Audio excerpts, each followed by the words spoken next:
For those of you that just learned to solve a Rubik's Cube, do you ever find yourself wanting to solve it faster? Well, after watching this two-part video series, consider your problem solved. This is Problem Solved. This video is intended as a sequel to my tutorial on how to solve a Rubik's Cube, and it assumes that you already know how to solve one. If you cannot currently solve a Rubik's Cube, please click above to learn how. Then you can return to this video and enjoy learning how to get faster. Let's get going. Getting faster requires two things. First, a higher turn speed, which comes from learning more techniques and having a good cube. And secondly, using fewer moves to solve the cube, which comes from learning more algorithms and more cube theory. This video will cover how to get a higher turn speed, while the next will help you solve the cube with fewer moves. Each alone will help you get faster, but only by combining them will you achieve top speed. The first step in getting a high turn speed is to have a cube that can turn quickly. If your cube physically cannot turn quickly, it will be impossible for you to get a high turn speed. For example, let's use this cube right here. I'm going to do a 14 move algorithm as fast as I can. Ready? Go. Okay, that was 14 moves. That exact same algorithm on this cube as fast as I can. Ready? Go.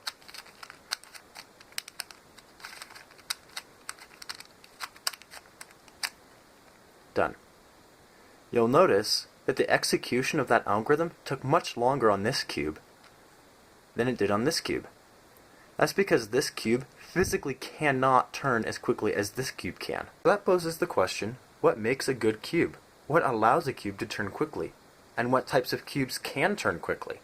In the next few minutes, I will answer all of those questions using these 4 cubes here as examples. To start off, I'm going to cover cubes that you want to avoid, bad cubes. This is an example of a bad cube.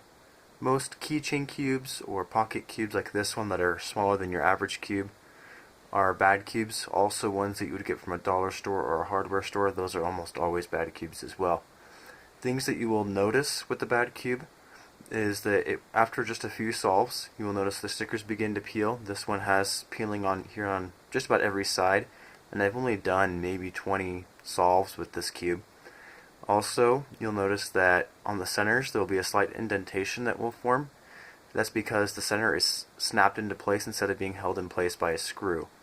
You'll notice that as you try and turn the cube, it will catch on itself a lot. It will resist movement.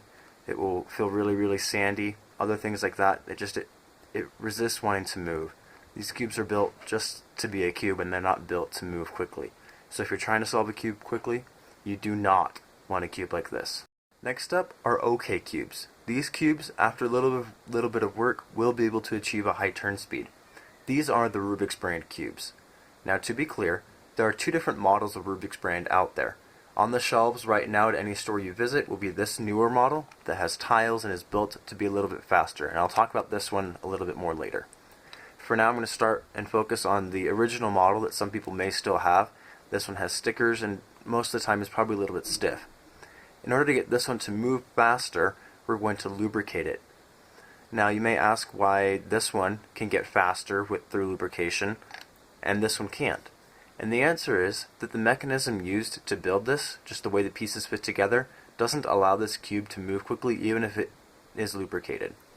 This one can move quickly, the pieces just have a lot of friction holding them in place, and so the lubricant will allow us to get rid of that friction and allow it to turn more quickly. Now the way that you lubricate it is you'll first turn this top layer 45 degrees, and then you can pop this edge right here out. You may need a screwdriver, but in my case I can just pull it right out.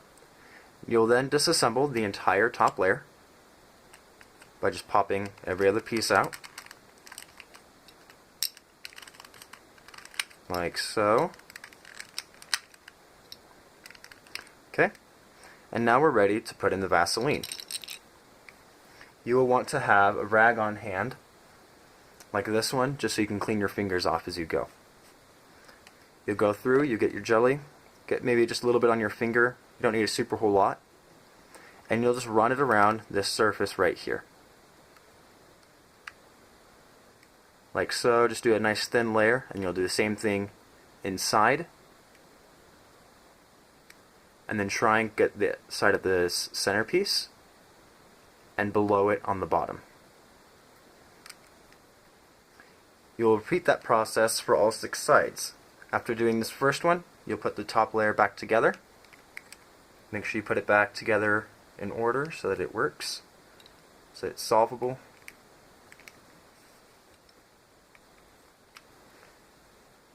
And you'll put it back together the exact opposite way you did. So you'll leave this top center 45 degrees, and you'll take the edge and pop it right back in.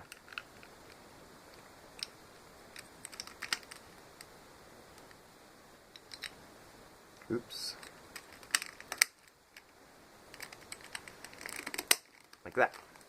And then you'll move on to the yellow side, blue, green, red, orange, until you've done that process for every single side. Once you have the cube together, you can just turn it a bit, mix it up, do a couple of solves just to start working that Vaseline in. You may get a little bit that starts oozing out the sides. That's okay, then just take your rag, wipe off your cube, wipe off your fingers, and you'll be good to go. Next up, the new version of the Rubik's brand cube, the one with the tiles instead of the stickers. Most often is pretty good to go right out of the box. You may need to, if it's a little stiff, you can lubricate it to make it move a little bit faster, a little smoother. But in most cases, it's good to go as soon as you open it up. Lastly, we have the really good cubes, the Speedcubes.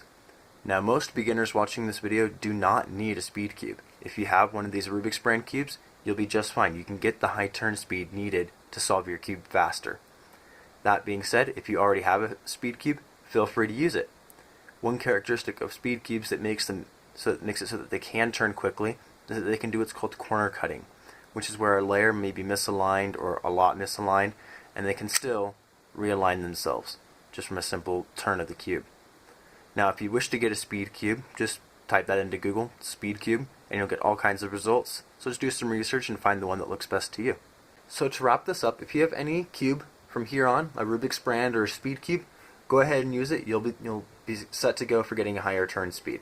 If you have one of these kind of cubes, the pocket, keychain cube, you'll probably want to get a newer cube like one of these, or if you want a Speedcube, just because this one isn't conducive to turning quickly, and you'll just get frustrated as you try and get faster. Now that you have a cube that is capable of moving quickly, now you need to learn how to turn it that fast. This is called using Fingertricks, which is basically using a single finger to turn an entire layer, as opposed to using your entire hand. These are so much faster than using your entire hand to turn the cube. For example, I'm just going to do the trigger move, first with my whole hand, and then secondly with the Fingertricks. Compare just how fast it goes. Okay, that was pretty fast, but let's do that again with Fingertricks. That was a lot faster. Let's learn these Fingertricks. We're going to start by learning how to hold the cube. We're going to take our thumbs and put them here on these second layer edges, just like this. Our middle finger will then go behind, which will leave us 6 extra fingers to do all of our awesome finger tricking. We're going to start by learning the right and left layers, since those are the easiest. If you notice, they're already in our hand, and we're going to use that to our advantage. We're going to just pull up for a right, and pull down for a right inverted. For a right 2, we can either put our thumb up top and pull all the way down, or, while it's on the bottom, pull it all the way up. Left is very similar, only left starts by going down, and left prime goes up. We can also have our thumb up top to start a left 2, or on bottom for that left 2. Next are the top and bottom layers.